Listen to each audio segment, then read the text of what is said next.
Welcome to DSE గురు. ఈ DSE గురు అనే ఈ ఛానల్ ద్వారా డిఎస్ఈ కోసం ప్రిపేర్ అవుతున్న అభ్యర్థుల కోసము కొన్ని ఫ్రీ క్లాసెస్ ని కండక్ట్ చేయడం జరుగుతుంది. అభ్యర్థులు ఏ చాప్టర్స్ అయితే మాకు కొంచెం డౌట్ గా ఉంది చదవడానికి అని చెప్పేసి అడుగుతున్నారు. సో ఆ చాప్టర్స్ ముందుగా మేము ఎక్స్ప్లెయిన్ చేస్తాము. ఆ తర్వాత మిగతా అన్ని చాప్టర్స్ కూడా మీకు ఫ్రీ క్లాసెస్ రూపంలో అందించడం జరుగుతుంది. దాంతోపాటుగా ఈ లెసన్ ఈ ఈ రోజు ఈ రోజు ఈ టాపిక్ లో మనం వక్రతలాల వద్ద కాంతి వక్రీభవనం గురించి చూద్దామండి. 10th క్లాస్ పిఎస్ లో ఇది 4th లెసన్ అనమాట. సో 4th లెసన్ ఎక్కువ మంది ఈ పిఎస్ చెప్పండి సార్ మాకు చదువుతుంటే కొంచెం అర్థం కావాలి అడుగుతున్నారు కాబట్టి ముందు ఫిజిక్స్ పార్ట్ ని కంప్లీట్ చేద్దాము. తర్వాత కెమిస్ట్రీ పార్ట్, ఆ తర్వాత సోషల్, ఎన్ఎస్ ఇలా 1 by 1 కంప్లీట్ చేసుకుంటూ వెళ్దాము. తర్వాత ఈ లెసన్ అందరూ స్టూడెంట్స్ జాగ్రత్తగా వినండి. ఒకసారి ఈ లెసన్ అయిపోయిన తర్వాత దీనికి మేము నోట్స్ ప్రొవైడ్ చేస్తామండి. సో ఆ నోట్స్ ఒకసారి చదవండి. ఆ నోట్స్ చదివిన తర్వాత ఒక ప్రాక్టీస్ టెస్ట్ మనము ఈ ఛానల్ యొక్క డిస్క్రిప్షన్ లోనే పెడతాము, కామెంట్ సెక్షన్ లోను కూడా పిన్ చేసి ఉంచుతాము. ఒక ప్రాక్టీస్ టెస్ట్ ఈ చాప్టర్ లో క్వశ్చన్స్ ఏ విధంగా వస్తున్నాయో తెలియడం కోసం ఒక 30 బిట్స్ తో ఒక టెస్ట్ కూడా ఉంటుంది. ఇది కూడా ఫ్రీగానే మీరు యాక్సెస్ చేసి రాయొచ్చు. సో ఈ ఈ క్లాస్ విన్న తర్వాత నెక్స్ట్ మీకు ఏ క్లాస్ కావాలో కూడా మీకు మీకు మీరు అడిగే అవకాశం ఉంటుంది. కాబట్టి కామెంట్ సెక్షన్ లో మీకు నెక్స్ట్ ఏ క్లాస్ కావాలో కామెంట్ చేయండి. నెక్స్ట్ ఆ క్లాస్ ఆ సబ్జెక్ట్ లో ఆ క్లాస్ ని మేము ఎక్స్ప్లెయిన్ చేయడానికి ట్రై చేస్తాము. సో లేట్ చేయకుండా ఈ రోజు కాన్సెప్ట్ మనము స్టార్ట్ చేద్దాము. మేము చేస్తున్న వర్క్ కనుక మీకు నచ్చినట్లయితే తప్పకుండా ఒక సబ్స్క్రైబ్, ఒక లైక్ చేసి మమ్మల్ని ఎంకరేజ్ చేయండి. ఇలాగా ఇలాంటి వీడియోస్ మీ ఫ్రెండ్స్ కూడా యూజ్ అవుతాయి అనుకుంటే తప్పకుండా మన ఛానల్ని వారికి షేర్ చేయండి. సో లేట్ చేయకుండా క్లాస్లోకి వెళ్ళిపోదాం మనం. వక్రీభవనము అనే కాన్సెప్ట్ చూడండి. ఎప్పుడు జరుగుతుంది వక్రీభవనము? ఇంతకుముందు పార్ట్ 1 లో చూసాం మనం సమతలాల వద్ద వక్రీభవనం అనే కాన్సెప్ట్ కదా. సో వక్రీభవనం ఇప్పుడు ఒక యానకం నుండి కాంతి ఇంకొక యానకంలోకి ప్రయాణించేటప్పుడు ఏమవుతుంది? అక్కడ వంగి ప్రయాణిస్తుంది. అలా వంగి ప్రయాణించడాన్ని మనము వక్రీభవనము, పేర్లోనే ఉంది వక్రము, వక్రము అంటే వంగడము. సో అలా వంగి ప్రయాణించడాన్ని మనము వక్రీభవనం అంటాం. ఇలా వక్రీభవనం జరిగినప్పుడు ఏమేమి మారుతాయి సార్ అంటే కాంతి యొక్క వేగం మారుతుంది, ఓకేనా, కాంతి యొక్క దిశ మారుతుంది, కాంతి యొక్క తరంగ దైర్ఘ్యం కూడా మారచ్చు. కానీ మారనిది ఏంటి? పౌన పున్యం మాత్రము మారదు అని ఇంతకుముందు క్లాస్ లో మనము డిస్కస్ చేసాము. సో కాంతి వక్రీభవనం చెందాలంటే ఖచ్చితంగా ఆ యానకాలు ఎలా ఉండాలి? పారదర్శకాలు అయి ఉండాలి. ఏమై ఉండాలి? పారదర్శకాలు అయి ఉండాలి. ఏంటి సార్ పారదర్శకం అంటే? కాంతి ఇటువైపు ఒకవైపు నుంచి రెండో వైపు వెళ్ళడానికి అనుకూలంగా ఉంటే దాన్ని మనం కాంతి పారదర్శక పదార్థాలు అంటాం. సపోజ్ గాజు ఉందనుకోండి, ఇటువైపు నుంచి చూస్తే మనకి ఇటువైపు ఉన్న వస్తువులు మనకు కనిపిస్తాయి కదా, అంటే కాంతి ప్రయాణించట్లే కదా. సో అలా కాకుండా ఇక్కడ మనం ఒక ఇటుక రాయి నుంచి అనుకోండి, దీంట్లో నుంచి చూసినప్పుడు ఎటుపక్క కనిపిస్తుందో మనకి కనిపించదు. సో వీటిని మనం కాంతి బంధకాలు అంటాము, వీటిని మనము కాంతి పారదర్శకాలు అంటారు అనమాట. సో కాంతి వక్రీభవనం జరగాలంటే ఖచ్చితంగా ఏమై ఉండాలి? రెండు యానకాలు కూడా కాంతి యొక్క పారదర్శకాలు అయి ఉండాలన్నమాట. సో ఇలాంటి బేసిక్ కాన్సెప్ట్స్ గురించి మనం ఇంతకుముందు క్లాస్ లో డిస్కస్ చేసాము. ఇప్పుడు మనము వక్ర తలాల వద్ద కాంతి వక్రీభవనం చూద్దాం. సో వక్రతలము ఇక్కడ చూడండి, పేరులోనే ఉంది వక్ర తలము. వక్రతలం అంటే ఎలా ఉండాలంటే వక్రంగా అంటే వంకరగా ఉండాలన్నమాట, కర్వ్డ్ అనమాట. సో ఇక్కడ చూడండి, ఈ వక్రతలాలు మనకి రెండు రెండు రకాలు ఉంటాయండి. ఎలా ఉంటాయండి? రెండు రకాలు ఉంటాయి. ఒకటి మనము కుంభాకార వక్రతలము అంటాము. సో కుంభాకార వక్రతలం అంటాము. రెండోది మనము పుటాకార వక్రతలము అంటాం. సో కుంభాకార అంటే చూడండి, ఒక రౌండ్ గా ఉన్న ఒక ఆ, గా సీసాలో నుంచి ఒక పార్ట్ ని మనం కట్ చేసాం అనుకోండి. సో ఇలా ఉంటుంది కదా. మనం ఇటువైపు నుంచి చూస్తేనే మన ఉబ్బెత్తు భాగం కనిపిస్తుంది, దాన్ని మనం కుంభాకార అంటాము. ఇటువైపు నుంచి చూస్తేనే మనకి గుంటగా ఉన్న ప్రదేశం కనిపిస్తుంది, దాన్ని మనం పుటాకార అంటాం. సో కుంభాకార అంటే ఉబ్బెత్తుగా ఉన్న భాగము, పుటాకార అంటేనేమన్నా లోతుగా ఉన్న అంటే గుంటగా ఉన్న భాగాన్ని మనం పుటాకార ఆకారం అని చెప్పి పిలుస్తాం. సో ఇవన్నీ మనకి బేసిక్ కాన్సెప్ట్స్ అన్నమాట. సో ఫస్ట్ మనము థియరీలోకి వెళ్ళిపోతాము. ఇక్కడ మీరు జాగ్రత్తగా ఒకసారి గమనించారంటే నేను టెక్స్ట్ బుక్ మీకు డిస్ప్లే చేసి ఎందుకని చెప్తున్నానంటే, మీరు చదువుకునేటప్పుడు నేను ఇక్కడ ఏదైతే ఇంపార్టెంట్ ఏరియా అని మీకు టెక్స్ట్ బుక్ లో చెప్తాను, దాన్ని స్పెషల్గా ఎక్స్ప్లెయిన్ చేస్తాను. ఈ టెక్స్ట్ బుక్ లో ఉండడం వల్ల ఏంటంటే మీరు ఆ ఏరియా దగ్గరికి వచ్చినప్పుడు కొంచెం ఇంకా జాగ్రత్తగా టెక్స్ట్ బుక్ లో కూడా చదవాలి. మన క్లాస్ ఎప్పుడైనా సరే ఆ టెక్స్ట్ బుక్ చదవకుండా మనకి కంప్లీట్ గా అర్థం కాదు. సరేనా? మీరు వింటారు, ఓవరాల్ గా కాన్సెప్ట్ అర్థమవుతుంది, కానీ టెక్స్ట్ బుక్ చదివితే ప్రతి మైన్యూట్ పాయింట్ కూడా మనము అర్థం చేసుకుంటే అవకాశం ఉంటుంది అన్నమాట. సో అందుకనే ఒక పక్క దాన్ని డిస్ప్లే చేసి ఉంచుతున్నాను నేను, ఒకసారి జాగ్రత్తగా చూడండి. తర్వాత ఇక్కడ ఒక ఎక్స్పెరిమెంట్ ఇచ్చాడండి. ఆ, దాని గురించి మీరు ఇక్కడ చదువుతారు. మీరు యాక్చువల్గా ఏముంటుందంటే, ఒక గాజు గ్లాస్ ఉంటుంది అనుకోండి, దాంట్లో బాణం గుర్తు ఇటువైపు ఉంది అనుకోండి. మనం నీటిని పోసిన తర్వాత దాని యొక్క దిశ ఏమవుతుంది? రివర్స్ లో ఏర్పడుతుంది అనమాట. సో ఇలా రివర్స్ లో ఎందుకని జరుగుతుంది? కాంతి ప్రతిబింబాన్ని నీరు నీరు పోసినప్పుడు, కాంతి ప్రయాణం చేసినప్పుడు, నీటి ద్వారా ప్రయాణం చేసినప్పుడు ప్రతిబింబం ఏర్పడుతుంది, అది వ్యతిరేక దిశలో మనకి ఏర్పడుతుంది అనమాట. సో అలా ఎందుకు ఏర్పడుతుంది అనే కాన్సెప్ట్ కనుక అడిగారు అనుకోండి, వక్రతలం వద్ద ఏమైందండి? కాంతి అక్కడ వక్రీభవనం చెందింది. సో గాజు గ్లాసులో ఉన్న బాణం గుర్తు మనకి వ్యతిరేక దిశలో కనిపించడానికి కారణం ఏంటండి? వక్రీభవనము. సో ఇక్కడ గాజు గ్లాస్ అనేది రౌండ్ గా ప్లెయిన్ గా ఉంటుందా, రౌండ్ గా ఉంటుందా? వక్రంగా ఉంటుంది కదా. సో వక్రతలాల వద్ద కాంతి యొక్క వక్రీభవనానికి ఇది ఒక ఉదాహరణగా మనము చెప్పొచ్చు అనమాట. So real life applications direct గా మన టెక్స్ట్ బుక్ లో ఉన్న ఎగ్జాంపుల్సే మనకి ఎగ్జామ్ లో ఇస్తున్నాడండి. సో అందుకని ఒకసారి దాన్ని మెన్షన్ చేశాను, మీరు ఒకసారి చదువుతుంటే తెలిసిపోతుంది మీకు. తర్వాత మనం నిన్న రెండు యానకాలు వక్రీభవనం జరగాలంటే ఒక యానకం నుండి రెండవ యానకంలోకి కాంతి ప్రయాణించాలనుకున్నాం కదా. సో ఒకదాన్ని మనం ఏమంటాము? సాంద్రతర యానకము. రెండవ దాన్ని మనం ఏమంటాము? విరల యానకము అని చెప్పేసి మనము పిలుస్తాం కదా. సో సాంద్రత యానకం అంటే ఏంటి? ఏదైతే అణువు దగ్గరగా ఉంటాయో వాటిని మనము సాంద్రత యానకం అని, అణువులు దూరం దూరంగా ఉంటే దాన్ని మనము విరళ యానకం, మన వాడుక భాషలో చెప్పాలంటే కొంచెం బరువుగా ఉన్నది సాంద్రతర యానకము, కొంచెం తేలిగ్గా ఉన్నది విరళ యానకంగా మనం దాన్ని గుర్తిస్తామన్నమాట. సో వీటి గురించి మనము కొంచెం డీటెయిల్ గా చూద్దాం. వక్రీభవన్ నియమం ఇంతకుముందు మన సమతలాల వద్ద వక్రీభవనంలో చూసాం మనము. ఏంటది? ఒక కాంతి కిరణం గనక సాంద్రత యానకం నుంచి విరళ యానకంలోకి ప్రయాణం చేస్తుంది అనుకోండి, అదేమవుతుంది? లంబం నుంచి దూరంగా వంగుతుంది అనమాట. సో ఇక్కడ లంబం అంటే తెలుసు కదండి, మనం ఎక్కడైతే ఇంటర్ఫేస్ తాగుతుందో కాంతి కిరణం, దాని దగ్గర మనము స్ట్రైట్ లైన్ గీసుకుంటే దాన్ని మనం లంబం అంటాం. ఎప్పుడైతే కాంతి కిరణాన్ని లంబం మీద ప్రయోగిస్తామో అది ఎటువంటి డీవియేషన్ అంటే విచలనం పొందకుండా ప్రయాణం చేస్తుంది కదా. సో ఇంతకుముందు లెసన్ లో మనం డిస్కస్ చేసాం. సో ఇప్పుడు సాంద్రత యానకంలోంచి విరళ యానకంలోకి వెళ్ళినప్పుడు కాంతి కిరణం ఏం చేస్తుందండి? లంబం నుంచి దూరంగా వెళ్తుంది. అదే విరళ యానకం నుండి సాంద్రత యానకంలోకి వచ్చినప్పుడు ఏమవుతుంది? లంబం వైపుకి వంగుతుంది. అంటే ఒకటే రూల్ అండి, సాంద్రతర యానకం గనక ఉంటే లంబం వైపుకి, విరళ యానకం గనక ఉంటే లంబం నుంచి దూరంగా వంగుతుంది అనమాట. సేమ్ వక్రతలాలు కూడా ఇదే నియమాన్ని పాటిస్తాయి. సాంద్రతర యానకం నుండి విరళ యానకంలో గనక ప్రయాణిస్తుంది అనుకోండి, ఎప్పుడైతే నేను విరళ యానకం అన్నానో ఏమవుతున్నది?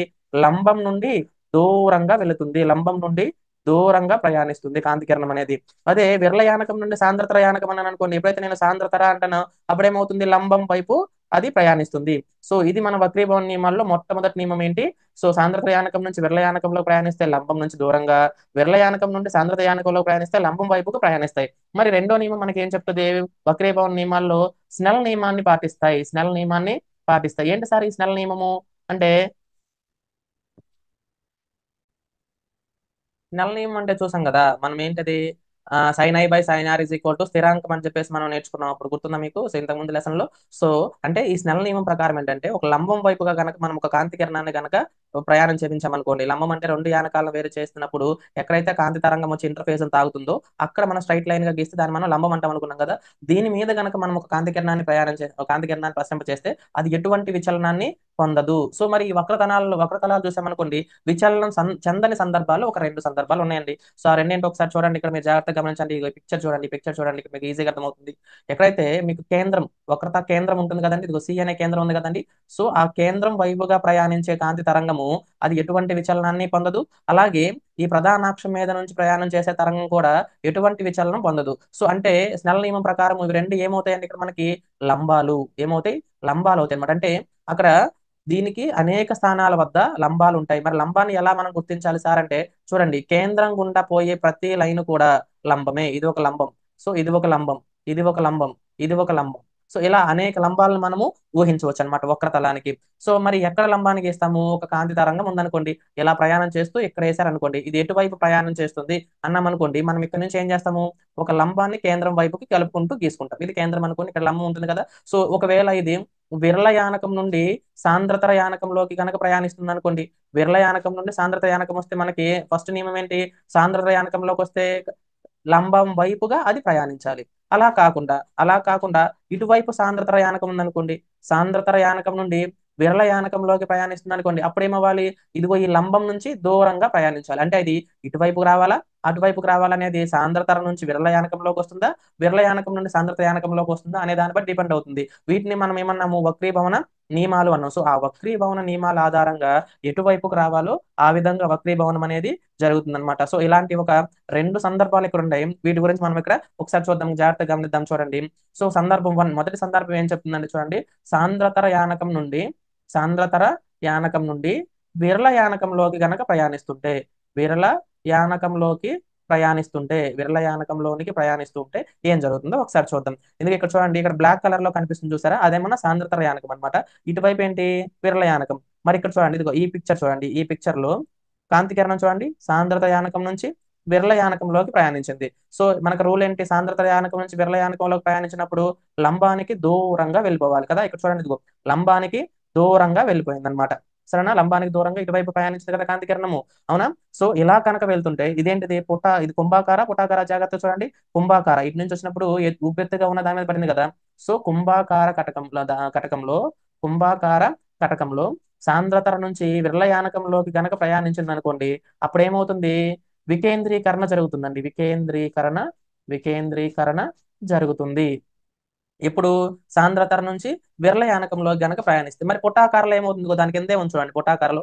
సో పుటాకారలో సో పుటాకార పుటాకారలో ఏమవుతుంది చూడండి, సాంద్రతర నుంచి విరళ యానకంలో గనక ప్రయాణిస్తుంది అనుకోండి, అప్పుడు ఏమవుతుంది, ఇక్కడ కూడా లంబం నుంచి దూరంగా వెళ్ళిపోతుంది. అది ఫిక్స్ కదా ఈ రూల్, వక్రీభవన నియమం దాటకూడదు. ఇక్కడ కూడా దూరంగా వెళ్ళిపోతుంది. కానీ ఇదేమవుతుంది, కన్వర్జింగ్ అన్నమాట, కేంద్రీకరణ జరుగుతుంది. ఏం జరుగుతుందండి, కేంద్రీకరణ జరుగుతుంది. అసలు ఏంటి సార్ ఈ వికేంద్రీకరణ అంటే ఏంటి?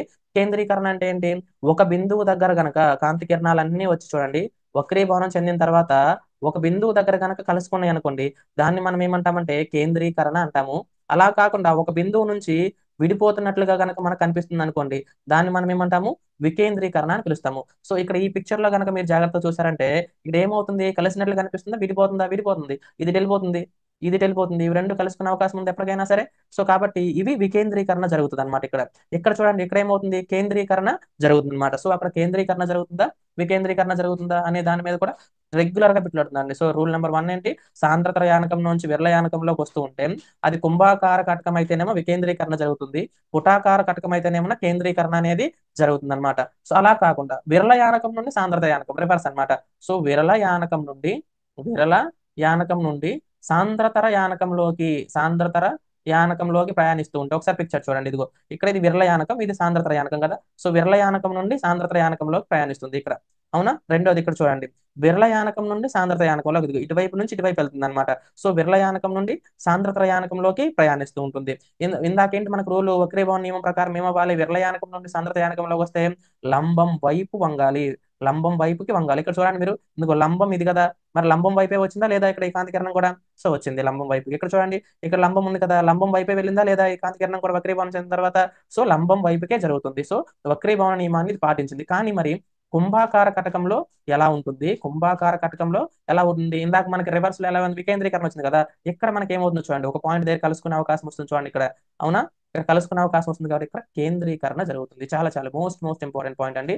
సో విరళ యానకం నుండి సాంద్రత యానకంలో గనక ఒక కాంతి కిరణం ప్రయాణిస్తూ ఉంటే కుంభాకార కటకంలో అది కేంద్రీకరణ జరుగుతుంది. అదే పుటాకార కటకంలో అయితే వికేంద్రీకరణ జరుగుతుంది. సో వీటి మీద స్టేట్మెంట్ రూపంలో ఇచ్చి కనిపించడానికి అవకాశం ఉందండి. చాలా చాలా ఇంపార్టెంట్ పాయింట్స్ అనమాట ఇవన్నీ కూడా. ఈ 4 సందర్భాలను మనము రెండుగా మార్చుకున్నాం. అంటే కుంభాకారంలో ఎలా జరుగుతుంది, పుటాకారంలో మనకి ఎలా జరుగుతుంది. సో సందర్భం అయితే సాంద్రత యానకం నుంచి విరళ యానకంలో వచ్చేటప్పుడు ఏం జరుగుతుంది, విరళ యానకం నుండి సాంద్రత యానకంలోకి వెళ్ళేటప్పుడు ఏం జరుగుతుంది. సో ఒకసారి మీకు అర్థమైంది అనుకుంటున్నాను. మీకు దీని మీద ఇంకేదైనా డౌట్ ఉంటే ఒకసారి కామెంట్ చేయండి, మళ్ళీ దీని వరకు సపరేట్ గా నేను మీకు ఎక్స్ప్లెయిన్ చేస్తాను. So most of the students అర్థమైందని అనుకుంటున్నాను.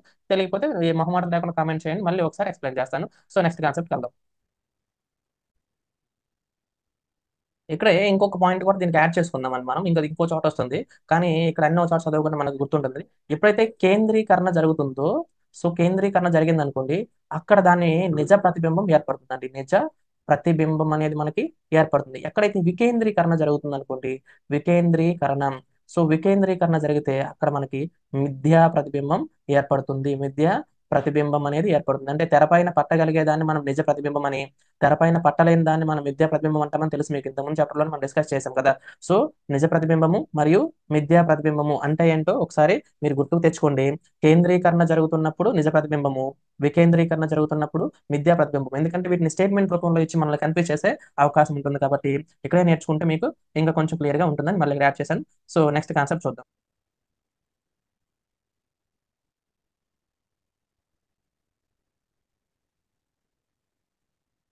వక్రీభవన సూత్రం అండి, చూద్దాం దాని గురించి. సో వక్రీభవన సూత్రం, దీనికి ఎలా వచ్చిందనేది ప్రూఫ్ అంతా మనకు అవసరం లేదు. కానీ ఆ వక్రీభవన సూత్రం అంటే మాత్రం చాలా ఇంపార్టెంట్, ఇది మీద మనకు లెక్కలు వచ్చే అవకాశం కూడా ఉంటుంది. సో వక్రీభవన సూత్రం చూడండి, n2 by minus n1 by u is equal to n2 minus n1 by R. ఇక్కడ చూడండి, రెండు యానకాలు ఉంటాయి కదండి.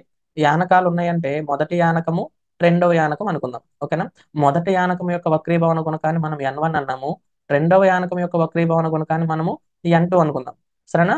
సో ఆ వస్తువు ఉన్న స్థానం ఇక్కడ నుంచి, ఇది ఒక యానకం నుంచి ఇంకో యానకంలో ప్రయాణించింది అనుకుందాం. ఆ వస్తువు ఉన్న స్థానాన్ని మనము యు అంటాము, ప్రతిబింబం ఏర్పడిన స్థానాన్ని మనము వి అంటాం అనమాట. అంటే ఒక వస్తువుని మనం 10 మీటర్ల దూరంలో ఉంచాము అంటే u is equal to 10 metres అవుతుంది, ఓకేనా. ప్రతిబింబ స్థానాన్ని ఎక్కడ ఉంచాము మనము, అది ఎక్కడ ఏర్పడుతుంది, ఒక 10 మీటర్ల దగ్గర 20 మీటర్ల దగ్గర ఏర్పడుతుంది కదా, దాన్ని మనము వి దూరము అంటాం అనమాట. సో వి అంటే ప్రతిబింబ దూరము, యు అంటే వస్తువు నుంచిన దూరము. ఇక్కడ మైనస్ ఎందుకు ఉంచామంటే యూని ఎప్పుడు మనం మైనస్ లోనే కౌంట్ చేస్తామండి. ఇది తెలుసు కదా మీకు. సో మైనస్ లో ఎందుకు కౌంట్ చేస్తాము? ఇది ఏదైతే కాంతి ఇటువైపు నుంచి ఇటువైపుకి ప్రయాణించింది కదా, సంజ్ఞా నియమాలను ఉంటాయి మనకి. కాంతి ప్రయాణం చేసే దిశలో గనక మనం గనక కొలిస్తే దాన్ని మనం ప్లస్ వాల్యూగా తీసుకుంటాము. వ్యతిరేకంగా కొలిసామనుకోండి దాన్ని మైనస్ కొలుస్తాం. ఈ మధ్యలో నుంచి మనము ఇటువైపు ఏమన్నా కాంతి ప్రయాణం చేసే దిశే కాబట్టి వీని మనం ప్లస్ లో కొలుస్తాము. యూని కొలవాలంటే ఇటు కొలవాలి కదా, వస్తువు దూరాన్ని కొలవాలంటే. సో వ్యతిరేకంగా కొలుస్తున్నాం కాబట్టి యూకి మనం మైనస్ తీసుకుంటాం. సో అందుకని ఇక్కడ మైనస్ ఉంది, గుర్తుపెట్టుకోండి, సరేనా? So N2 minus N1 by are.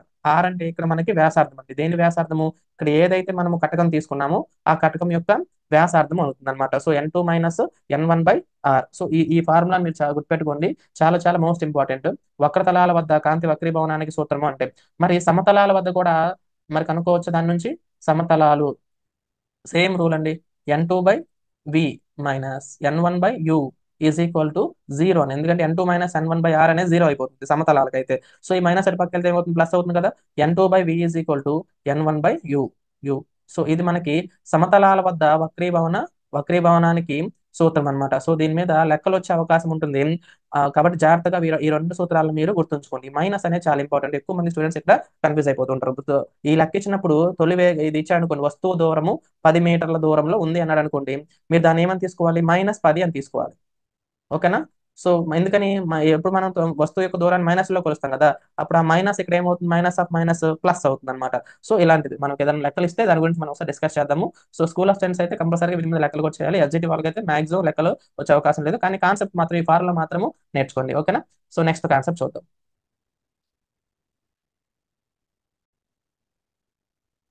Next concept మనకి కటకం అండి. సో కటకం అంటే ఏంటి? ఏదైనా రెండు పారదర్శక పదార్థాలు కలిసిన దాన్ని మనము ఏమంటాం? కటకము. సో రెండు పారదర్శక పదార్థాలు అండి. అవి రెండు వక్రతలం ఉన్న పారదర్శక పదార్థాలు అవ్వచ్చు, లేదా కనీసం ఒకటి వక్రతలం ఉన్న పారదర్శక పదార్థం అయినా సరే అవ్వచ్చు. రెండు వక్రతలాలు ఉంటే ఎలా ఉంటుంది? లేదా ఇలా ఉంటుంది కదా. కుంభాకార అయితే ఇలా ఉంటుంది, పుటాకార అయితే ఇలా ఉంటుంది. లేదా కనీసం ఒకటైనా సరే ఇలా వక్రతలం ఉన్నది ఉండొచ్చు అనమాట. సో ఇలా అయినా సరే ఉండొచ్చు. ఓకేనా? అంటే ఒకటి కానీ లేదా రెండు కానీ కనీసం వక్రతలాలు కలిగి మా పారదర్శక పదార్థాన్ని మనం ఏమని పిలుస్తాము? కటకము అని పిలుస్తామండి. సో చూడండి, ఇక్కడ కటకాలు చాలా రకాలుగా ఉండొచ్చు. ఇందాక మనం చూసినట్లు అవి రెండు కుంభాకారంగా ఉంటే దాన్ని ద్వికుంభాకార కటకం అంటాము. రెండు పుటాకారంగా ఉంటే ద్విపుటాకార కటకం అంటాము. ఒకవైపు సమతల ఒకవైపు కుంభాకారం ఉంటే దాన్ని సమతల కుంభాకార కటకం అన్నాము. ఒకవైపు సమతలము రెండో వైపు పుటాకారము ఉంటే దాన్ని సమతల పుటాకార కటకం అన్నాము. ఒకవైపు పుటాకారము ఒకవైపు కుంభాకారం ఉంటే పుటాకార కుంభాకార కటకం అని చెప్పేసి మనము పిలుస్తాము కదా. సో ఒక కటకం తీసుకుందామండి మనం. ఫర్ సపోజ్ ఇలా ఉన్న ఒక కటకాన్ని తీసుకుందాం. సో మీరు జాగ్రత్తగా గమనించారంటే ఇక్కడ నేను కలర్ మీకు వేరు చేయడం కోసం చెప్తున్నాను. చూడండి, ఇక్కడ ఇది ఒక వృత్తాన్ని కట్ చేసామండి, అంతే కదా. మనం ఒక వృత్తానికి ఒక వ్యాసార్థం ఉంటుంది, అవునా? సో ఇది ఇంకొక వృత్తం అండి, ఇది ఇంకొక వృత్తం. ఇవి రెండు సమాన పరిమాణంలో ఉన్నాయా? లేవు కదా. కానీ ఈ రెండింటిని కట్ చేసి మనం ఒక కటకాన్ని మనము తయారు చేసుకున్నాం కదా. సో ఈ కటకానికి నాభ్యంతరాలు వేరుగా ఉండొచ్చు, గుర్తుపెట్టుకోండి. సో పాయింట్ 1 ఏంటంటే, ఎందుకంటే ఇలాంటి స్టేట్మెంట్స్ ఇస్తున్నారండి, నాభ్యంతరాలు వేరుగా ఉండవచ్చు. ఇది ద్వికుంభాకార కటకమే, అంటే ఇటువైపు కుంభాకారమే ఇటువైపు కుంభాకారమే ఉంది. నాభ్యంతరాలు వీటికి వేరుగా ఉండొచ్చు. అలాగే వక్రత వ్యాసార్థాలు కూడా వేరుగా ఉండొచ్చు. ఒకే రకంగా ఉండొచ్చు లేదా వేరుగా ఉండొచ్చు. ఇవి రెండు ఒకే పరిమాణంలో ఉన్న వృత్తాల నుంచి కట్ చేసుకున్నాం అనుకోండి, అవి రెండు ఒకే వ్యాసార్థాన్ని ఒకే నాభ్యంతరాన్ని కలిగి ఉంటాయి. అలా కాకుండా రెండు వేరు వేరు నాభ్యంతరాలు ఉన్న రెండు కటకాలను కూడా మనము ఇలా జంటగా కలిపి ద్వికుంభాకార కటకాన్ని తయారు చేయొచ్చు. సేమ్ రూల్ ద్విపుటాకార కటకానికి కూడా మనకి వర్తిస్తుంది అనమాట. సో ఎందుకంటే ఎలా అడగొచ్చు అంటే, దీన్ని ద్వికుంభాకార కటకం యొక్క నాభ్యంతరాలు సమానం అని అంటాడు ఒక్కోసారి. తప్పు ఆ స్టేట్మెంట్, అలా ఉంటే దాన్ని. ఎందుకని అవి వేరుగా ఉండొచ్చు, ఒకే రకంగా ఉండొచ్చు, వేరుగా కూడా ఉండొచ్చు. వక్రత వ్యాసార్థాలు ఒకే విధంగా ఉంటాయంటాడు. సో తప్పు. మరి ఏంటి ఈ వక్రత వ్యాసార్థాలు అంటే ఏంటి? మరి అసలు నాభ్యంతరాలు అంటే ఏంటి? అవి చూడాలి కదా ఫస్ట్ మనము. సో వాటి గురించి చూద్దాం. చూడండి, ఇక్కడ నేను ఒక కటకాన్ని తీసుకున్నానండి, ఇలా ద్వికుంభాకార కటకాన్ని తీసుకుంటున్నాను. సో ద్వికుంభాకార కటకం తీసుకున్నప్పుడు దాని మధ్యలో ఉన్న గీచిన దాన్ని ఇక్కడ చూడండి, దీన్ని మనం ప్రధానాక్షము అంటామండి. ఏమంటాం? ప్రధానాక్షము, ప్రిన్సిపల్ యాక్సిస్ అంటారు. సో ఈ మధ్య బిందువుని మనము ధ్రువము ఏమంటాము? ధ్రువము లేదా దృక్ కేంద్రము అని పిలుస్తామండి. దీన్ని మనం పి అనే అక్షరంతో చూపిస్తాం. ఓకేనా? సో ఇటువైపు చూడండి, ఇటువైపు ఒక కటకం ఉంది, ఇటువైపు ఒక కటకం ఉంది. అది గుర్తుపెట్టుకోండి మీరు. అంటే ఇటువైపు ఒక వృత్తాకారము, ఇటువైపు ఒక వృత్తాకారం ఉంది అనుకోండి. ఇటువైపు ఒక వ్యాసార్థం ఉంటుంది కదా, ఇటువైపు ఉన్న వృత్తానికి, దాన్ని మనం C1 అన్నాం అనుకోండి. మరి ఈ వృత్తానికి ఒక వ్యాసార్థం ఉంటుంది కదా, దాన్ని మనం C2. అంటే ఇవి రెండు కేంద్రాలు. C1 C2 అనేవి ఏమవుతాయండి? C1 C2 ఏమవుతాయి? కేంద్రాలు. అవి ఏ కేంద్రాలు? వక్రానికి ఉన్న కేంద్రాలు కాబట్టి వాటిని మనము వక్రతా కేంద్రాలు అంటామండి. ఏమంటాం? వక్రత కేంద్రాలు. మరి ఇక్కడ P అనే బిందువు దగ్గర నుంచి C2 వరకు ఉన్న దాన్ని మనం వ్యాసార్థం అంటాము. మరి P1 అనే దగ్గర నుంచి C1 వరకు ఉన్న దూరాన్ని కూడా మనము వ్యాసార్థం అంటాం. సో ఇక్కడ వక్రత వ్యాసార్థాలు కూడా ఉంటాయండి కదా. సో వక్రత వ్యాసార్థాలు కూడా ఉంటాయి. వ్యాసార్థాలు కూడా ఉంటాయి. ఈ దూరాన్ని మనం వక్రత వ్యాసార్థం అంటాము. ఈ దూరాన్ని మనం వక్రత వ్యాసార్థం అంటాం. మరి ఈ వక్రత కేంద్రానికి ఈ దృక్కేంద్రానికి మధ్యలో ఉన్న బిందువుని మనము నాభి అంటామని దాన్ని మనం క్యాపిటల్ F తో చూపిస్తాం. ఇటువైపు కూడా ఒక నాభి ఉంటుంది. దీన్ని కూడా మనము క్యాపిటల్ F తో చూపిస్తాం. మరి తేడా తెలియడం కోసం ఒక దాన్ని 1 అందాము, ఇంకో దాన్ని 2 అన్నాం. మరి ఇప్పుడు చూడండి F1, F2 ఏమవుతాయండి మనకి? నాభులు. నాభులు, రెండు నాభిలు ఉన్నాయి. సో మరి కేంద్రం నుంచి నాభి వద్దకు గల దూరాన్ని నాభ్యాంతరము అంటాం. మరి ఏమంటాము?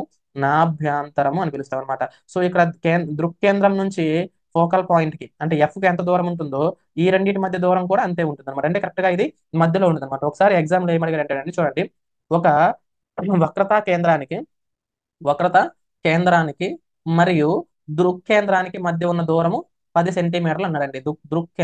దృక్ కేంద్రానికి మధ్య ఉన్న ఒక కటకం యొక్క మరి వక్రతా కేంద్రానికి అంటే సికి మరియు ఎఫ్కి మధ్య ఉన్న దూరం ఎంత అని అడిగాడండి. దృక్కేంద్రానికి ఉన్న దూరం ఇచ్చాడు. మరి ఇప్పుడు నాభ్యంతరాన్ని అంటే దీని మధ్య ఉన్న దూరాన్ని కనుక్కోమన్నాడు. వక్రతా కేంద్రానికి మరియు నాభికి మధ్య ఉన్న దూరాన్ని మనల్ని కనుక్కోమన్నాడు. అప్పుడు ఏం చేయాలి? ఇందులో సగం తీసుకోవడమే. అంటే సి దగ్గర నుంచి పి వరకు మొత్తం 10 సెంటీమీటర్లు ఉంటే మధ్యలోనే కదా ఎఫ్ ఉంటుంది, కరెక్ట్ మిడిల్ పాయింట్ లో ఉంటుంది.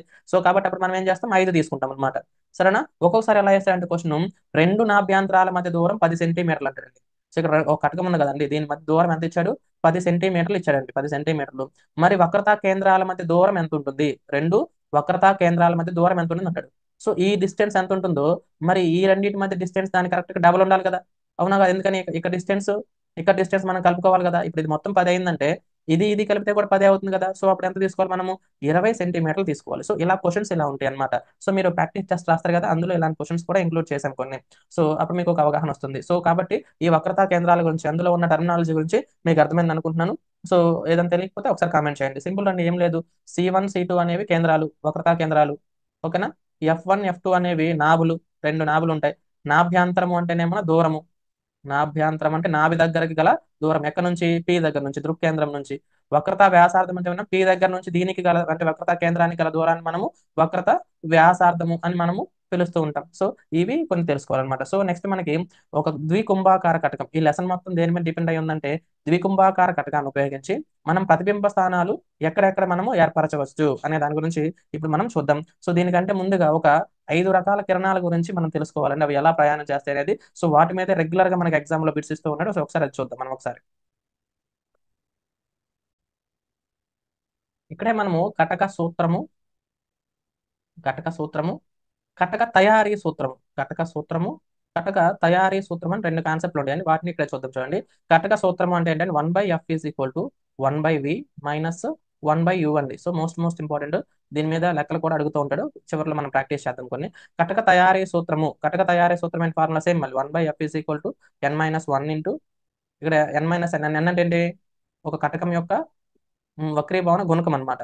So 1/R1 minus 1/R2. ఇక్కడ R1 అంటే వ్యాసార్థము, R2 అన్నా కానీ వ్యాసార్థమే. ఎందుకంటే ఒక కటకంలో రెండు ఉంటాయి కదా, ఇటువైపు ఒక వృత్తం ఉంటుంది, ఇటువైపు ఒక వృత్తం ఉంటుంది. ఒక వైపు ఉన్న దాన్ని మనం R1 అంటాము, రెండో వైపు ఉన్న దాన్ని మనము R2 అంటాం అనమాట. సో వ్యాసార్థాలు ఇవి రెండు కూడా. సో ఈ మొత్తాన్ని కలిపి మనం ఏమన్నామంటే కటక తయారీ సూత్రము అని అంటారు. సో డైరెక్ట్ గా వీటి మీద క్వశ్చన్ అడుగుతారు, కటక సూత్రం ఏంటి, కటక తయారీ సూత్రం ఏంటి అని. సో వీటి గురించి తెలుసుకోండి. వీటి మీద ప్రాక్టీస్ లెక్కలు కొన్ని చేద్దాం చివరిలో మనం.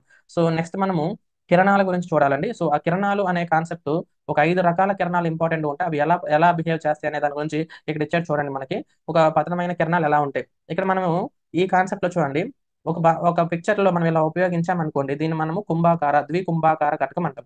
అలా కాకుండా ఒక పిక్చర్ లో దాన్ని ఎలా ఉపయోగించామనుకోండి, దీన్ని ద్విపుటాకార అంటాం. ఎలాగో చూడండి, ఇవి రెండింటిని మనం ఇలా కలిపామనుకోండి, మనకేమొస్తుంది? ద్వికుంభాకార వస్తుంది కదా. ఈ రెండింటిని మనం ఇలా కలిపామనుకోండి, ద్విపుటాకార వస్తుంది అనమాట. సో ఆ బాణం గుర్తులకు అర్థం అలా గుర్తుపెట్టుకోండి. ఇక్కడ చూసారంటే ఒక పిక్చర్ ఉంది. ఒక ప్రధానాక్షం గుండా ఇంత మనం ఆల్రెడీ డిస్కస్ చేసాం. ప్రధానాక్షం గుండా ప్రయాణం చేసే కాంతి కిరణము చూడండి, ఫస్ట్ కేసు అంటే ఎలాంటి విచలనాన్ని పొందదు. గుర్తుపెట్టుకోండి, ఎలాంటి విచలనం పొందదు అంటే ఎటువంటి డీవియేషన్ చెందదండి. మనం రెండో సందర్భం కూడా ఇందాక చూసాము, దృక్కేంద్రం గుండా ప్రయాణం చేసేది. ఇదిగో చూడండి నెక్స్ట్ కాన్సెప్ట్ అది.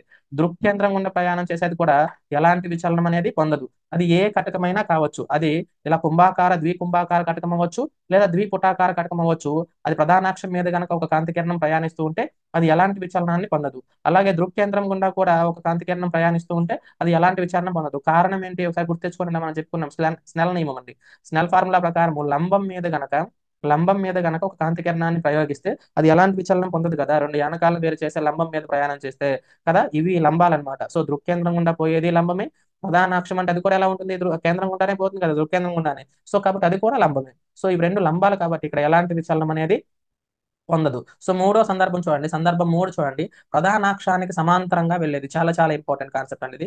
ఒక ప్రధానాక్షం ఉందనుకోండి, ఇలా ఒక కటకం ఉందనుకోండి. సో ప్రధానాక్షం ఉందనుకోండి, దీనికి సమాంతరంగా గనక ఒక కాంతి కిరణం గనక ఇలా ప్రయాణం చేస్తూ వచ్చిందనుకోండి, ఇవి ఎటువైపు వెళ్తాయి, కన్వర్జింగ్, మన కేంద్రీకరణ అనుకున్నాం కదా ఇందాక మనము.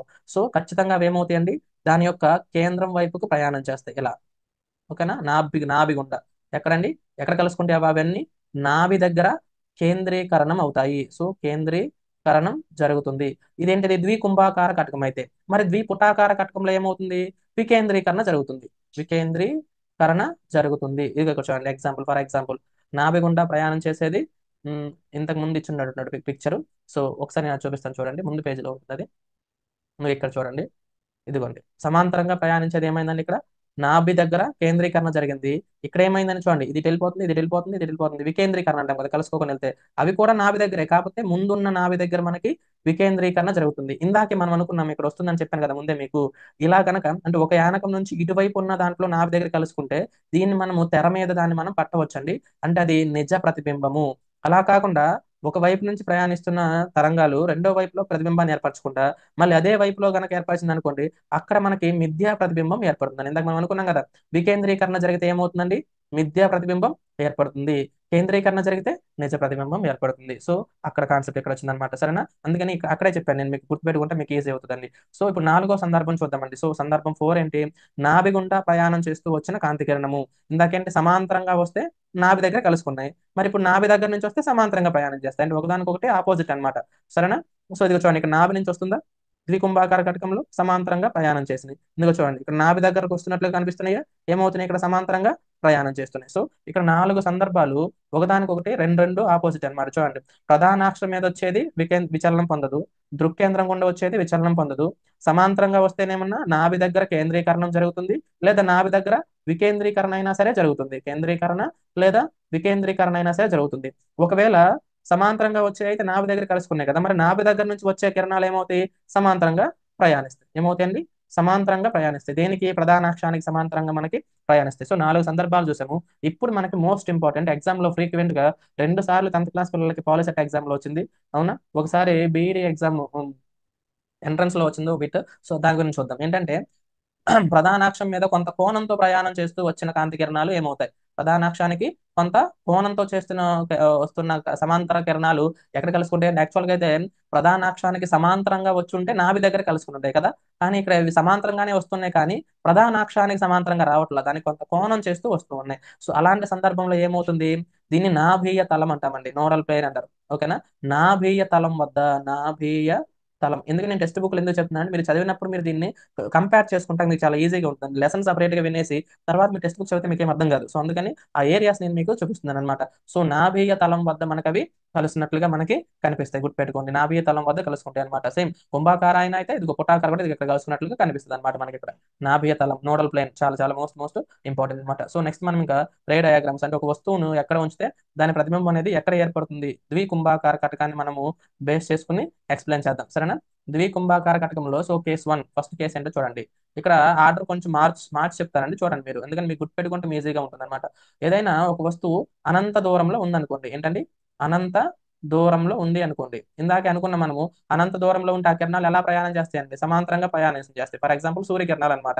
సో ఇప్పుడు మీరు ఇక్కడ ద్వికుంభాకార కటకాన్ని కనుక ఉంచారనుకోండి, మరి ఇప్పుడు సమాంతరంగా వస్తున్నాయని ఎక్కడ కలుసుకోవాలి, ఇందాకే చెప్పుకున్నాం కదా మనము, నాభి దగ్గర. ఇక్కడ వచ్చి దీన్ని తగిలిన తర్వాత అవి ఎలా వెళ్తాయి, నాభి గుండా పోతాయి అనమాట.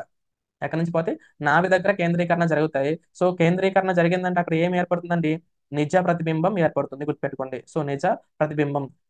ఇక్కడ చూడండి, ఈ కుంభాకార కటకంతో అన్ని సందర్భాల్లోనూ నిజ ప్రతిబింబం ఏర్పడుతుందండి. ఒకే ఒక సందర్భం, 6వ సందర్భం, చివరి సందర్భంలో మాత్రమే మిథ్యా ప్రతిబింబం ఏర్పడుతుంది. మిథ్య ప్రతిబింబం. దీని మీద క్వశ్చన్స్ ఫ్రీక్వెంట్ గా అడుగుతున్నాను, చెప్తా చూడండి. క్వశ్చన్ అడిగే విధానం చూడండి ఎలా ఇస్తానంటే, కుంభాకార ప్రతిబింబం ఎల్లప్పుడూ నిజ ప్రతిబింబాలనే ఏర్పరుస్తుందా? సారీ, కుంభాకార కటకము ఎల్లప్పుడూ నిజ ప్రతిబింబాలనే ఏర్పరుస్తుంది. ఆ స్టేట్మెంట్ తప్పు రైటా? తప్పు. ఎందుకని? ఒక సందర్భంలో మిథ్యా ప్రతిబింబం కూడా ఏర్పడుతుంది ఇక్కడ, మిగతా అన్ని సందర్భాల్లో నిజ ప్రతిబింబాలు ఏర్పడతాయి. సరేనా? ఇందాక చెప్పుకున్న మనం నిజ అంటే ఏంటి, తెర మీద పట్టగలిగింది. మిథ్య అంటే ఏంటి, తెర మీద పట్టలేనిది అనమాట. ఓకేనా? సో ఈ విధంగా ఉంటుంది. సో ఒక వస్తువుని అనంత దూరంలో ఉంచామనుకోండి, దాని యొక్క ప్రతిబింబం ఎక్కడ ఏర్పడుతుందని, అనంత దూరంలో ఉంచితే దాని యొక్క ప్రతిబింబము చూడండి నాభి వద్ద ఏర్పడుతుంది. నాభి వద్ద ఏర్పడుతుంది. అది నిజ ప్రతిబింబం ఏర్పడుతుంది. చిన్న సైజు, చిన్నది, అతి చిన్నది, చుక్క అంత ఉంటుంది అనమాట. మీకు చిన్నప్పుడు మనం భూతద్దాలు తీసుకుని సూర్యకిరణాలు పెడితే అవన్నీ ఒక పాయింట్ దగ్గర కలుసుకున్నట్లుగా మనకు కనిపిస్తాయి కదండి. సో ఒక బిందు పరిమాణంలో ఉన్న ప్రతిబింబం అనేది మనకి ఏర్పడుతుంది. చిన్నది, బిందు పరిమాణంలో ఉన్నది ఏర్పడుతుంది. తల క్రిందులుగా ఏర్పడుతుంది. గుర్తుపెట్టుకోండి, ఏంటండి? తల క్రిందులుగా ఏర్పడుతుంది. ఇందుకు మధ్యలో ఉన్న ఈ ఇంటర్ఫేస్ దాటి ఇటువైపు ఏర్పడిన ఏ ప్రతిబింబం అయినా సరే ఎలా ఏర్పడుతుంది? తల క్రిందులుగా ఏర్పడుతుంది. ఎలా ఏర్పడుతుందండి? తల క్రిందులుగా ఏర్పడుతుంది. ఫస్ట్ లో నేను మీకు ఒక ఎక్స్పెరిమెంట్ చెప్పాను. గాజు గ్లాస్ లో ఒక బాణం గుర్తు ఇటు ఉందనుకోండి, అది ఇటువైపు నీరు పోసిన తర్వాత ఏమవుతుంది? ఇటువైపు ఉన్నట్లుగా జరుగుతుంది. ఎందుకని? వక్ర తలం కాబట్టి. ఇది కూడా ఏంటి? పుటాకార తలం కదా మనకి, ఇది కుంభాకార తలం కదా, సారీ. సో కుంభాకార కటకం కదా పనిచేస్తుంది కదా. నీరు పోసినప్పుడు ఏమవుతుంది? అక్కడ వక్రీభవనం జరిగిన తర్వాత మనకి అది రివర్స్ లో ఉన్నట్లుగా మనకు కనిపిస్తుంది. సో ఇక్కడ ప్రతిబింబాలన్నీ అంతేనండి, తలక్రిందులుగా ఉన్నట్లుగా కనిపిస్తాయి. ఎప్పుడు? చివరి సందర్భంలో మాత్రమే, ఆరో సందర్భం, అక్కడ మిథ్యా ప్రతిబింబం ఏర్పడుతుంది కదా. అంటే ఒక యానకాన్ని దాటి ఇటువైపు బింబం ఏర్పడుతుంది కదా, ఇటువైపు ఏర్పడుతుంది. అప్పుడు మాత్రమే నిటారు ప్రతిబింబము ఏర్పడుతుంది. మిగతా అన్ని సందర్భాల్లో తలక్రిందులుగానే ఏర్పడుతుంది. సో ఇప్పుడు నేను మీకు ఒక రెండు విషయాలు చెప్పాను. ప్రతి సందర్భంలోనూ నిజ ప్రతిబింబమే ఏర్పడుతుంది, ఒక్క చివరి సందర్భంలో తప్ప. ప్రతి సందర్భంలోనూ తలక్రిందులుగా ఉన్న ప్రతిబింబం ఏర్పడుతుంది, ఒక్క చివరి సందర్భంలో తప్ప. ఓకేనా? ఆరో సందర్భంలో తప్ప. ఆరో సందర్భం ఏంటి చూద్దాం మనం. సో ఇప్పుడు మనం ఏం చూడాలి? ఈ మిగతా సందర్భాల్లో ప్రతిబింబం ఎక్కడ ఏర్పడుతుంది, అది పెద్దదా చిన్నదా, పెద్దదా చిన్నదా అనే కాన్సెప్టే మనం చూసుకుంటూ వెళ్దాం. సరేనా? సో ఇప్పుడు చూడండి, ఫస్ట్ కేసు అనంత దూరంలో ఉన్నప్పుడు. అనంత దూరంలో ఉన్నప్పుడు ఏమవుతుంది? అనంత దూరంలో ఉన్నప్పుడు నాభి దగ్గర ఎక్కడ ఏర్పడుతుంది? నాభి వద్ద ఏర్పడుతుంది. అది పెద్దదా చిన్నదా? చిన్నది. చిన్నది. ఎంత చిన్నది? బిందు పరిమాణంలో ఉండే అంత చిన్నది. సో రెండో సందర్భం చూడండి, వక్రతా కేంద్రం అనుకున్నాం కదా మనం ఇక్కడ దీన్ని. సో వక్రతా కేంద్రానికి అంటే ఏం చేశాడు? కొంచెం అవతల ఉంచాడు. సో వక్రతా కేంద్రానికి వస్తువుని ఆవల ఉంచినప్పుడు, అంటే వక్రతా కేంద్రం కంటే కొంచెం దూరంగా ఉంచినప్పుడు ఎక్కడ ఏర్పడుతుందో చూడండి. నాభికి మరియు వక్రతా కేంద్రానికి మధ్యలో ఏర్పడుతుందండి. ఎక్కడ ఏర్పడుతుంది?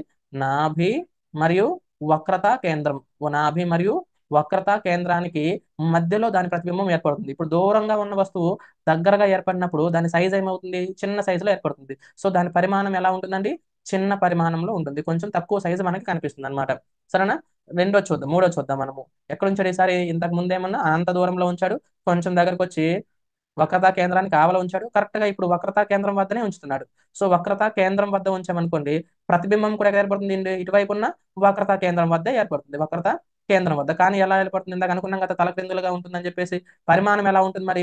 సేమ్ సైజు లో ఉంటుందండి. ఎక్కడ వస్తువు ఉందో ప్రతిబింబం కూడా మనకి అదే పొజిషన్ లో ఏర్పడుతుంది కాబట్టి అక్కడ సేమ్ సైజు లో ఉంటుంది. గుర్తుపెట్టుకోండి, ముందే ఏర్పడితే చిన్న పరిమాణం ఉంటుంది, తర్వాత ఏర్పడితే పెద్ద పరిమాణం ఉంటుంది, సేమ్ ప్లేస్ లో ఏర్పడితే సైజు కూడా సేమ్ గా ఉంటుంది. ఈ సందర్భం మీద క్వశ్చన్ మనకి చాలా ఇస్తున్నాడండి. ఎలా? ఒక ప్రతిబింబం ఒక వస్తువు యొక్క ప్రతిబింబం అదే సైజులో ఉండాలంటే ఆ ప్రతిబింబాన్ని మనం ఎక్కడ ఉంచాలి? కటకం ముందు ఎక్కడ ఉంచాలి? కరెక్ట్ గా వక్రతా కేంద్రం దగ్గర మనము దాన్ని ఉంచాలన్నమాట. సో నెంబర్ 4 చూద్దాం. సో వక్రతా కేంద్రానికంటే కొంచెం ముందు ఉంచాం మనం. ఇక ఇక్కడ చూడండి, సందర్భం 4 ఎక్కడ ఉంచాడు? ఇదిగో వక్రతా కేంద్రం ఇక్కడ ఉంది, నాభి ఇక్కడ ఉంది. సో ఆ రెండింటి మధ్యలో పెట్టాడు అనుకోండి, అంటే వక్రతా కేంద్రానికి నాభికి మధ్యలో ఉంచామనుకోండి, ఇప్పుడు వక్రతా కేంద్రానికి ఆవల ఏర్పడుతుంది. ఇక్కడ జాగ్రత్తగా గమనించారా? రెండో సందర్భానికి ఇది కంప్లీట్ ఆపోజిట్ అన్నమాట. వక్రతా కేంద్రానికి ఆవల ఉంచితే నాభికి వక్రతా కేంద్రానికి మధ్యలో ఏర్పడింది. ఇప్పుడు మధ్యలో ఉంచామనుకోండి, ఆవల ఏర్పడుతుంది. వక్రతా కేంద్రానికి ఆవల. సో అంటే దగ్గరగా ఉన్న వస్తువు దూరంగా ఏర్పడింది కాబట్టి దాని సైజ్ ఎలా ఉంటుంది? ఇప్పుడు పెద్దది అవుతుంది, తలక్రిందులుగా ఉంటుంది, నిజ ప్రతిబింబం, అది ఫిక్స్ ఇక. సో ఐదో సందర్భం ఏంటి మనకి? దీనికి ఆపోజిట్ అన్నమాట. అనంత దూరంలో ఉంచితే మనకి నాభి దగ్గర ఏర్పడింది కదా, మరి నాభి దగ్గర ఉంచితే అనంత దూరంలో ఏర్పడుతుంది. అనంత దూరంలో ఏర్పడుతుంది. చిన్న సైజులో ఉన్నది కూడా ఒక పెద్ద సైజులో కనిపిస్తుంది. మైక్రోస్కోప్ లో ఉండే రూల్ ఇదే మనకి. కరెక్ట్ గా మనం ఎక్కడ పెడతామో స్లైడ్ లో పెట్టిన తర్వాత నాభి దగ్గర ఉంచి మనం ఏదన్నా బ్యాక్టీరియాస్ వాటిని చూసేటప్పుడు అది ఎలా అవుతుంది? అనంత దూరంలో ఏర్పడినట్లుగా మనకు కనిపించే దాని పరిమాణము చాలా పెద్దదైపోతుంది అనమాట. సో ఇలా మనకి ఒక 5 సందర్భాలు, సింపుల్ రూల్ అండి, దీంట్లో ఏం లేదు. మనము అనంత దూరంలో పెడితే అనంత దూరంలో పెడితే నాభి దగ్గర ఏర్పడుతుంది. మరి నాభి దగ్గర పెడితే అనంత దూరంలో ఏర్పడుతుంది. సరేనా? వక్రతా కేంద్రానికి ఆవల ఉంచామనుకోండి మధ్యలో ఏర్పడుతుంది. సరేనా? మధ్యలో ఉంచామనుకోండి ఆవల ఏర్పడుతుంది. ఆపోజిట్, రెండు సందర్భాలు ఆపోజిట్. కరెక్ట్ గా వక్రతా కేంద్రం వద్దే ఉంచామనుకోండి ఇటువైపును కూడా వక్రత కేంద్రం వద్దనే మనకి ఆ ప్రతిబింబం అనేది ఏర్పడుతుంది. సో ఈ 5 సందర్భాలు మీకు అర్థమైన తర్వాత ఏది పెద్దదా చిన్నదా అంటే దగ్గరగా ఏర్పడితే చిన్నది, అనంత దూరంలో ఉన్నది దగ్గర ఏర్పడింది కాబట్టి చిన్నది, నాభి దగ్గర ఉన్నది అనంత దూరంలో ఏర్పడింది కాబట్టి ఇది పెద్దది, ఆవల ఉన్నది మధ్యలో ఏర్పడింది అంటే చిన్నది, మధ్యలో ఉన్నది అవతల పక్క ఏర్పడింది అంటే దూరంగా ఏర్పడింది కాబట్టి ఇది పెద్దది. సరేనా? ఇదేమన్నా సేమ్ సైజులో ఉంటుంది. ఓకేనా? సైజులు కూడా మీకు అర్థమైపోయింది కదా. ప్రతి సందర్భంలోనూ నిజ ప్రతిబింబం ఏర్పడుతుంది. అవునా? ప్రతి సందర్భంలోనూ తలక్రిందులుగానే ఏర్పడుతుంది, తలక్రిందులుగానే ఏర్పడుతుంది. సో ఇవన్నీ కూడా మనం గుర్తుపెట్టుకుంటే ఈ లెసన్ కంప్లీట్ అయిపోయినట్లే. సో ఇంకా లాస్ట్ అండ్ ఫైనల్ది ఒక సందర్భం ఉందని దాని గురించి చూద్దాం మనం ఒకటి. సరేనా? అది ఏంటో చూడండి. ఏంటంటే నాభికి మరియు దృక్కేంద్రానికి మధ్య ఉంచినప్పుడు చూడండి, మనం నాభి ఉంది కదండి ఇక్కడ, మనం ద్వికుంభాకార కటకం అయితే ఇదేమన్నా వక్రతా కేంద్రం అనుకుందాం, దీన్ని మనము నాభి అనుకుందాం. ఈ రెండింటి మధ్యలో కనుక ఉంచామనుకోండి ఒక వస్తువుని, అప్పుడు మనకి చూడండి ప్రతిబింబం ఎక్కడ ఏర్పడుతుందంటే ఈ రెండింటి మధ్యలో ఏర్పడుతుంది. నాభికి మరియు దృక్కేంద్రానికి మధ్యలో ఏర్పడుతుందండి నాభి. ఇక్కడ పిక్చర్ లో ఒక చిన్న తప్పు ఉందండి, నాభికి అవతల ఏర్పడింది ఇక్కడ ఇది. ఇక్కడ ఎక్కడో ఉంటుంది, ఒకసారి చూడండి దాని ప్రతిబింబం ఎక్కడ ఏర్పడుతుందో. మిథ్యా ప్రతిబింబం ఏర్పడుతుంది. సరేనా? అది ఎక్కడ ఏర్పడుతుంది? నాభికి మరియు దృక్కేంద్రానికి మధ్యలోనే అది ఏర్పడుతుంది అనమాట. సో ఆవర్ధనం చెందిన అంటారండి దాన్ని. పెద్దది ఏర్పడడానికి మనం ఏమంటారు? ఆవర్ధనం చెందిన, మ్యాగ్నిఫైడ్ అంటారు. సరేనా? ఆవర్ధనం చెందిన ప్రతిబింబం అనేది ఇక్కడ నుంచి చూడండి. ఆవర్ధనం చెందిన ప్రతిబింబం అంటే, ఆవర్ధనం అంటే మీరు ఏదో కొత్త టర్మ్ అనుకుంటారని చెప్తాను నేను, పెద్ద పరిమాణంలో ఉంటుందన్నమాట. సో ఇది దీని గురించి అండి. నెక్స్ట్ మనము ద్వికుంభాకార కటకం చూసాం కానీ, ద్వికుంభాకార కటకం చూసాం కానీ ద్విపుటాకార చూడలేదుగా. ద్విపుటాకార దీనికి ఎందుకని మనం చూడలేదంటే దీనికి ఒకటే ఒక కండిషన్ అంటే, మీరు వస్తువుని అనంత దూరంలో ఉంచిన, వక్రతా కేంద్రానికి ఆవల ఉంచిన, మధ్యలో ఉంచిన, వక్రతా కేంద్రం వద్ద ఉంచిన, నాభి దగ్గర ఉంచిన, ఎక్కడ ఉంచినా సరే అది మిథ్యా ప్రతిబింబాన్ని ఏర్పరుస్తుంది. మిథ్యా ప్రతిబింబాన్ని ఏర్పరుస్తుంది. ఎక్కడ ఏర్పరుస్తుంది? నాభికి మరియు దృక్కేంద్రానికి, దృక్ కేంద్రానికి మధ్యలో ఏర్పడుతుంది. సేమ్ దీనికి లాగే. కానీ ఇక్కడికి ఒక చిన్న తేడా ఏంటంటే, ఇక్కడ పెద్ద పరిమాణంలో ప్రతిబింబం ఏర్పడుతుంది, ఇక్కడ చిన్న పరిమాణంలో ప్రతిబింబం అనేది ఏర్పడుతుంది. సేమ్ అదొక్కటే తేడా అనమాట. సో పుటాకార దర్పణము, సారీ పుటాకార కటకము ఏర్పడినప్పుడు చూడండి దాని యొక్క ప్రతిబింబ స్థానం ఎక్కడ ఉంటుంది? నాభికి మరియు దృక్కేంద్రానికి మధ్య ఉంటుంది. అది చిన్న పరిమాణంలో ఉంటుంది, నిటారుగా ఉంటుంది, మిథ్యా ప్రతిబింబం ఉంటుంది. సేమ్ ఆరో సందర్భంలో కూడా ఇవన్నీ ఉంటాయి. నాభికి కేంద్రానికి మధ్యలో ఏర్పడుతుంది, నిటారుగా ఉంటుంది, మిథ్యా ప్రతిబింబం ఏర్పడుతుంది. కానీ ఇక్కడ చిన్న సైజు కాదు, ఆవర్ధనం చెందుతుంది. సో అది ఇది తేడా, ఒకటే ఈ ఒక్కటే తేడా అనమాట. సో ఈ లెసన్ లో ఉన్న మెయిన్ కాన్సెప్ట్స్ అన్ని మనం కంప్లీట్ చేసాము. యాక్చువల్ గా దీంట్లో ఇవన్నీ కదా, వీటిని మన తర్వాత సిలబస్ లోంచి తొలగించారండి. ఈ దీని గురించి తర్వాత ఒక చాప్ ఉంటుంది నేలల్లో, సో దీని గురించి ఒక గ్రద్ద, దీని గురించి ఇవన్నీ మన సిలబస్ లో నుంచి తొలగించారు 10th క్లాస్ పిల్లలకి. సో కాబట్టి మనం కూడా బహుశా దాంట్లోంచి ఉండకపోవచ్చు అని అనుకుంటాను నేను. ఒకవేళ అది కూడా కావాలంటే కామెంట్ చేయండి, దాన్ని కూడా మనం నెక్స్ట్ ఎక్స్ప్లెయిన్ చేద్దాం. సో ఒకసారి మనం కీలక పదాలు చూద్దాం, ఈ లెసన్ లో ఉన్న కీలక పదాలు.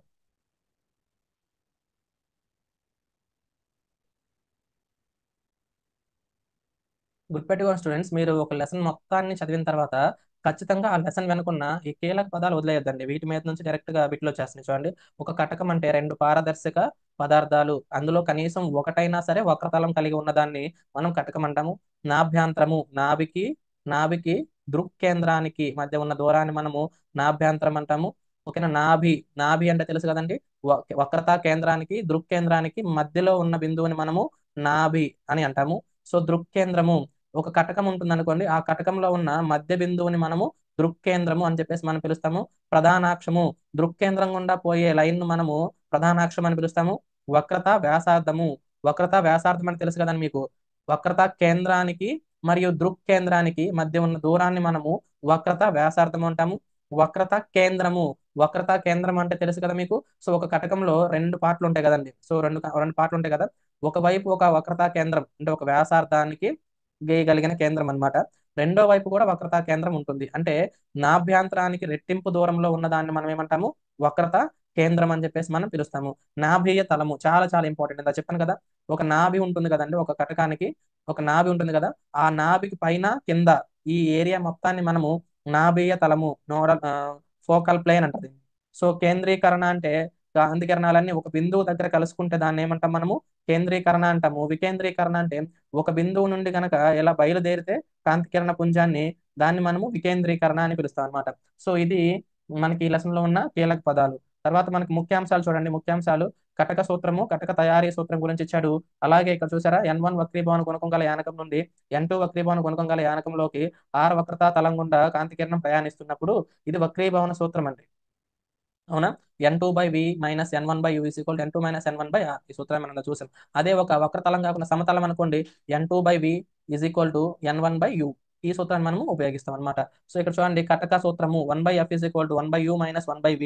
ఇందులో F అంటే నాభ్యంతరము, U అంటే వస్తువు దూరము, V అంటే ప్రతిబింబ దూరము. సో ఇది చాలా చాలా ఇంపార్టెంట్ అండి. ఈ టర్మ్స్ ఎక్స్ప్లెనేషన్ అడుగుతున్నాడు. ఇక్కడ N అంటే వక్రీభవన గుణకము, R1 R2 అంటే వక్రత వ్యాసార్థాలు. రెండు కటకాలు ఉంటాయి కదా, ఇటువైపు ఒకటి ఉంటుంది, ఇటువైపు ఒకటి ఉంటుంది కదా. ఆ రెండు వృత్తాల యొక్క వక్రత వ్యాసార్థాలు అనమాట. సరేనా? R1 R2 అనేది సూత్రంలో. సో నెక్స్ట్ మనం చూసామంటే బిట్స్ చూద్దామండి లెసన్ లో ఉన్నవి. ఆ దూరంలో ఉన్న వస్తువు నుండి వచ్చే కాంతి కిరణాలు కుంభాకార కటకం వల్ల వక్రీభవనం చెంది డాష్ వద్ద, ఒక్క నిమిషం ఆగండి.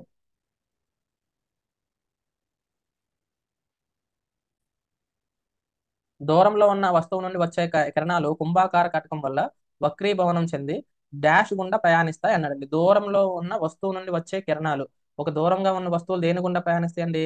వక్రీభవనం చెందిన తర్వాత నాభి గుండా ప్రయాణిస్తాయి. ఎందుకంటే అవి దూరంగా ఉంటే, అనంత దూరంలో ఉంటే సమాంతరంగా వస్తాయి కదా. సో కటకం యొక్క డాష్ గుండా ప్రయాణించే కిరణము విచలనం పొందదు అంటున్నాడండి. సో విచలనం పొందని సందర్భాలు రెండు చెప్పానండి నేను మీకు. ప్రధానాక్షం మీద వచ్చేటప్పుడు, తర్వాత వస్తువు యొక్క దృక్కేంద్రం గుండా, మధ్యలో దృక్కేంద్రం గుండా పోయేటప్పుడు కూడా మనకి విచలనం పొందదు. ఇక్కడ చూడండి, ప్రధానాక్షానికి మీదుగా వచ్చేది అని ఉంటే మనం ఇక్కడ ప్రధానాక్షం అని రాయొచ్చండి. కానీ గుండా అంటున్నాడు కదా, ఇక్కడ మనం ఏం రాయాలి? దృక్కేంద్రం రాయాలి, గుర్తుపెట్టుకోండి. సో దృక్కేంద్రము ప్రధానాక్షరం రాసినా కానీ తప్పేనండి. సో ఈ టర్మినాలజీ కూడా చాలా ఇంపార్టెంట్. దేని గుండా? దృక్కేంద్రం గుండా వచ్చేది వక్రీభవనం విచలనం పొందదు. ప్రధానాక్షం మీదుగా వచ్చేది కూడా వక్రీభవనం చెందదు. సో గుండా, మీదుగా. సో ఆ టర్మినాలజీని బట్టి మీరు అర్థం చేసుకోండి. కటక సూత్రము 1/F = 1/V - 1/U అండి కటక సూత్రము. అదే కటక తయారీ సూత్రం అయితే తెలుసు కదా మీకు, 1/F = N - 1 × 1/R1 - 1/R2 అన్నమాట. సో ఒక సమతల కుంభాకార కటకం యొక్క నాభ్యంతరం ఇచ్చాడండి. ఇక్కడ ఏమంటాడు? సమతల కుంభాకార కటకం అంటే ఒకవైపు సమతలం ఉంటుంది, ఒకవైపు కుంభాకారం ఉంటుంది. యాక్చువల్ గా ఈ సూత్రం ఇప్పుడు రెండు కుంభాకారాలు ఉంటాయి, కానీ ఇక్కడ ఏముంది? ఒకటే ఉంది. కాబట్టి ఇప్పుడు రెండింటిని తీసుకోవాల్సిన అవసరం లేదు, ఒకటే ఆర్ అని తీసుకోవచ్చు మనం. దాని యొక్క నాభ్యంతరము 2R ఇచ్చాడండి. సో మనకి ఫార్ములా ఏంటి? 1/F కదా. ఇక్కడ F అంటే ఏంటి? నాభ్యంతరం కదా. నాభ్యంతరం ప్లేస్ లో 2R అని ఇచ్చాడు లెక్క. వక్రత వ్యాసార్థము R ఇక్కడ రెండు ఉన్నాయి కదా, ఈ రెండింటి ప్లేస్ లో ఒకటే మనం రాసుకుంటాం 1/R అని చెప్పేసి. సో ఇప్పుడు మనం దీన్ని బట్టి కటక తయారీకి వక్రీభవన గుణకం N ఎంత కనుక్కుందాం. So 1/F = N - 1 × R1 - R2 లేదుగా, ఓన్లీ R ఉంటుంది అంతే ఇంకా. సో R అని రాశాం. సో ఇప్పుడు F అంటే ఏమి ఇచ్చాడు? 2R రాస్తున్నా నేను. So 1/2R = N - 1 × 1/R. 1/R R ఈ రెండు క్యాన్సిల్. 1/2 = N - 1 ఉంది, -1 అటు పక్క వెళ్తే +1 అవుద్ది. సో 1 + 1/2 అంటే 3/2 అవుతుంది అనమాట. సో వక్రీభవన గుణకం ఎంత అవుతుంది ఇక్కడ? 3/2 అవుతుంది అనమాట. సో ఇలా మనము లెక్క ప్రకారం చేయొచ్చు అనమాట. సరే, ఇక్కడ దీనికి 3/2 అవుతుంది. నిజ మరియు మిథ్యా ప్రతిబింబాలను ఏర్పరిచే కటకం ఏంటి? ఇక్కడ చూడండి, ద్వికుంభాకార కటకం రెండు ఏర్పరుస్తుందండి. చాలా చాలా ఇంపార్టెంట్. ఇందా చెప్పాను నేను మీకు, ద్వికుంభాకార కటకం. మరి ద్విపుటాకార కటకం ఏం చేస్తుందండి? ద్విపుటాకార కటకం ఓన్లీ మిథ్యా ప్రతిబింబాలు, కేవలం మిథ్యా ప్రతిబింబాలను మాత్రమే ఏర్పరుస్తుంది. ఇది రెండింటిని ఏర్పరుస్తుంది, గుర్తుపెట్టుకోండి. ఒక్కోసారి ఏమిటంటే కేవలం నిజ ప్రతిబింబాలను మాత్రమే ఏర్పరుస్తుంది అంటాడు, అది కూడా తప్పే. సరేనా? రెండింటిని ఏర్పరుస్తుంది. నెక్స్ట్, క్రింది వాటిలో కటక తయారీకి పనికిరానిది ఏది అంటాడండి. పనికిరానిది అంటే కటకం అవ్వాలంటే ఏంటి? అవి రెండు ఖచ్చితంగా పారదర్శకాలు అయి ఉండాలి. నీరు కాంతి పారదర్శకమే, గాజు కాంతి పారదర్శకమే, ప్లాస్టిక్ పాక్షిక పారదర్శకము, బంకమన్ను బంధకం. సో కాబట్టి ఇది ఆన్సర్. ఇది తయారీ పనికి రాదు అసలు. సో క్రింది వాటిలో ఏది సరైనది అంటాడండి. కుంభాకార కటకంతో ఏర్పడ్డ మిథ్యా ప్రతిబింబ దూరం ఎల్లప్పుడూ వస్తువు దూరం కంటే ఎక్కువ. కుంభాకార కటకంలో చూడండి, ఒకే ఒక సందర్భంలో ఏమవుతుందండి? మిథ్యా ప్రతిబింబం ఏర్పడుతుంది. ఇంతకుముందు మనం చెప్పినట్లు, ఎక్కడ మనము ఇది ఒక కుంభాకార కటకం అనుకోండి, నాభికి నాభి ఉంటుంది కదండి F కి, ఈ రెండింటి మధ్యలో కనుక మనం ఒక వస్తువును ఉంచితే అప్పుడు ఏమవుతుంది? వెనక వైపున ప్రతిబింబం ఏర్పడుతుంది. అంటే వస్తువు దూరం కంటే ప్రతిబింబ దూరమే ఎక్కువగా ఉంటుంది ఇక్కడ నుంచి కొలిసినప్పుడు. అవునా కదా? సో కాబట్టి ఫస్ట్ స్టేట్మెంట్ రైటే, ఎల్లప్పుడూ వస్తు దూరం కంటే ఎక్కువగా ఉంటుంది అన్నాడు. కుంభాకార కటకంతో ఏర్పడ్డ మిథ్యా ప్రతిబింబ దూరం ఎల్లప్పుడూ వస్తు దూరం కంటే తక్కువ లేదా సమానం అన్నాడు. సో ఇది రైట్ అయిందంటే ఇది ఆపోజిట్ కదా, ఇది తప్పు అవుతుంది ఆటోమేటిక్ గా. కుంభాకార కటకం వల్ల ఎల్లప్పుడూ నిజ ప్రతిబింబం ఏర్పడుతుంది అంటాడు. ఇదిగో చూసారా, ఇందాక చెప్పాను నేను, ఎల్లప్పుడూ అనే పదం ఉంటే తప్పండి. ఎందుకని? ఇక్కడ మిథ్యా ప్రతిబింబం కూడా ఏర్పడ ఒక సందర్భం ఉంది దీంట్లో. సో కుంభాకార కటకం వల్ల ఎల్లప్పుడూ మిథ్యా ప్రతిబింబం ఏర్పడుతుంది, ఇది కూడా తప్పు. ఎందుకని? అది పుటాకార కటకంలో జరుగుతుంది, కానీ కుంభాకార కటకంలో రెండు ఏర్పడతాయి. సో కాబట్టి ఈ మూడు స్టేట్మెంట్లు తప్పు, ఫస్ట్ రైట్. సరేనా? నెక్స్ట్ చూద్దాం, నెక్స్ట్ క్వశ్చన్ చూద్దాం. చూడండి, ఎన్ వక్రీభవన గుణకము ఆర్ వక్రతా వ్యాసార్థం గల ఒక సమతల కుంభాకార కటకం యొక్క నాభ్యాంతరము. సో నాభ్యాంతరానికి ఫార్ములా ఏంటంటే F is equal to n-1/r. Sorry ఒక నిమిషం ఆగండి. n వక్రీభవన గుణకము ఆర్ వక్రతా వ్యాసార్థం గల ఒక సమతల కుంభాకార కటకం యొక్క నాభ్యంతరం. ఫార్ములా ఏంటి మనకి 1/f is equal to n-1/1 r1 - r2 ఉండవు కదా, ఒకటే ఆర్ కదా ఉండేది. సో బై ఆర్ ఉంటుంది. ఇదంతా ఇప్పుడు 1/f ఉన్నప్పుడు అండి. మరి ఇక్కడ ఏముంది, ఎఫ్ కదా ఉంది, అవునా కదా? సో ఎఫ్ ఉంది కాబట్టి మనం దీన్ని తిరగేయాలి కదా. సో 1/f తిరగేస్తే ఏమవుతుంది, ఎఫ్ అవుతుంది. మరి దీన్ని తిరగేస్తే ఏమవుతుంది, r/n-1 అవుతుంది కదా. r/n-1 ఎక్కడ ఉంది అది చూడండి, ఇది ఆప్షన్ సి అనేది ఇక్కడ రైట్ అండి. చాలా ఈజీగా తప్పు పెట్టేస్తారని మీకు తెలుసు. n-1 × 1/r ఉంది కదా, ఇది అనుకుంటారు చాలా మంది, ఎక్కువ మంది. కానీ ఇక్కడ తప్పు, ఎందుకని అది 1/f, ఇక్కడ ఇచ్చిందండి ఎఫ్. సో కొంచెం జాగ్రత్తగా ఉండండి. ఏ సందర్భంలో కటక నాభ్యంతర విలువకు ప్రతిబింబ దూరము విలువ సమానంగా ఉంటుంది. కటక నాభ్యంతరం విలువకు ప్రతిబింబ దూరం విలువ సమానం. నాభ్యంతరము ప్రతిబింబము అంటే దీని అర్థం ఏంటి, నాభ్యంతరం దగ్గర ఏర్పడాలంట ఆ ప్రతిబింబం అనేది. కిరణాలు దృక్కేంద్రం గుండా ప్రయాణించినప్పుడు, కిరణాలు ప్రధానాక్షానికి సమాంతరంగా ప్రయాణించినప్పుడు, కిరణాలు నాభి గుండా ప్రయాణించినప్పుడు, అన్ని సందర్భాల్లోన అని అడుగుతున్నాడు. సో మరి నాభి దగ్గర ఎప్పుడు ఏర్పడుతుందండి, ఒక ప్రధానాక్షానికి సమాంతరంగా గనక కాంతి కిరణాలు ప్రయాణిస్తూ వస్తే అవి పుటాకార లేదా కుంభాకార కటకాన్ని తాకినప్పుడు అదేమవుతుంది, నాభి దగ్గర కేంద్రీకృతం అయినట్లుగా కనిపిస్తాయి, లేదా నాభి నుండి వికేంద్రీకరణం అయినట్లు కనిపిస్తాయి మనకు కదా. సమాంతరంగా ప్రయాణించేటప్పుడు రావాలి. మన కండిషన్ ఎక్కడ ఉంది, రెండో దాంట్లో ఉంది. ప్రధానాక్షానికి సమాంతరంగా ప్రయాణించినప్పుడు మాత్రమే అవి నాభి దగ్గర కలుసుకునే అవకాశం ఉంటుంది. నాభ్యంతరం విలువకు సమానంగా ఉండడం అంటే ఏంటి, అవి నాభి దగ్గర ఏర్పడాలి అని అర్థం అనమాట. సో నెక్స్ట్ క్వశ్చన్ చూద్దాం. ఈ క్రింది వాటిలో కటక తయారీ సూత్రం ఏది అని అడుగుతున్నాడండి. సో కటక తయారీ సూత్రం డైరెక్ట్ ఫార్ములా కదా, 1/f is equal to n-1 × 1/r1 - 1/r2 1/f లో ఉందండి ఇక్కడ. సో ఇక్కడ దీనికి ఆన్సర్ అంటే సి. సో ఈ విధంగా మనం ఈ లెసన్ కంప్లీట్ చేసాం. సో ఎప్పుడైనా సరే లెసన్ మీరు 3 టైమ్స్ చదవండి. ఫస్ట్ టైం చదివినప్పుడు మీరు ఓవరాల్ గా ఒక నావెల్ లా చదవండి. రెండోసారి ఇంపార్టెంట్ ఏరియాస్ ఎక్కడెక్కడ ఉన్నాయో చదువుకుంటూ చదవండి. సో మూడోసారి మాత్రము ఆ పాయింట్ అన్నింటిని గుర్తుపెట్టుకోవడానికి మీరు నోట్స్ తయారు చేసుకుంటూ చదవండి. సో నేనే మీకోసము ఈ లెసన్ చదివిన తర్వాత నోట్స్ నేను తయారు చేసి పెట్టానండి. ఒకసారి డిస్ప్లే చేస్తాను చూడండి. ఈ లింక్ మీకు డిస్క్రిప్షన్ లో ఉంటుంది, అలాగే కామెంట్ సెక్షన్ లో కూడా ఉంటుంది, ఒకసారి చెక్ చేయండి.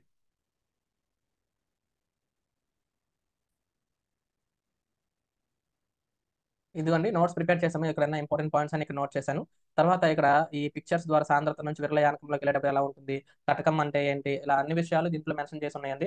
ఆ తర్వాత మనకి ఏ ఏ సందర్భాల్లో ఉన్నప్పుడు ఎక్కడ ప్రతిబింబం ఏర్పడుతుంది, ఇలా షార్ట్ అండ్ స్వీట్ గా మీకు క్విక్ రివిజన్ కోసం ఉపయోగపడే విధంగా ఈ నోట్స్ ప్రిపేర్ చేసి ఉంచాము. మీరు అందరూ జెరాక్స్ చేసుకోవడానికి వీలుగా రెండు పేపర్లో ఎక్కువ కాస్ట్ అవుతుందనే ఉద్దేశంతో రెండు పేపర్లో వీటి మొత్తాన్ని నేను అడ్జస్ట్ చేసి పెట్టాను. సో కాబట్టి అందరూ ఈ నోట్స్ ని జెరాక్స్ తీసుకోండి, లేదా అట్లీస్ట్ పీడిఎఫ్ లోనైనా సరే చదువుకోండి. దీన్ని మేము ఫ్రీగానే ప్రొవైడ్ చేస్తున్నాం, అందరూ దీన్ని డౌన్లోడ్ చేసుకోండి. తర్వాత ఈ ఈ వీడియో మీకు బాగా వర్తి అనిపిస్తే ఈ వీడియోని లైక్ చేయండి, మన ఛానల్ని సబ్స్క్రైబ్ చేయండి, మీ ఫ్రెండ్స్ అందరితో షేర్ చేసి మాకు హెల్ప్ చేయండి. సో మళ్ళీ నెక్స్ట్ వీడియోలో కలుద్దాము. దీనికి లింక్ కూడా, ఎగ్జామ్ లింక్ కూడా డిస్క్రిప్షన్ లో ఉంటుంది, కామెంట్ సెక్షన్ లో ఉంటుంది.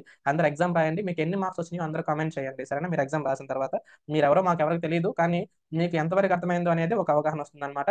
సో ఖచ్చితంగా మీరు అందరూ ఎగ్జామ్ అటెండ్ చేసి మీకు ఎన్ని మార్కులు వచ్చినాయో కామెంట్ సెక్షన్ లో మెన్షన్ చేయండి. నెక్స్ట్ వీడియోలో కలుద్దాం. మీకు ఏ లెసన్ కావాలో కామెంట్ చేయండి. అందరికీ ధన్యవాదాలండి.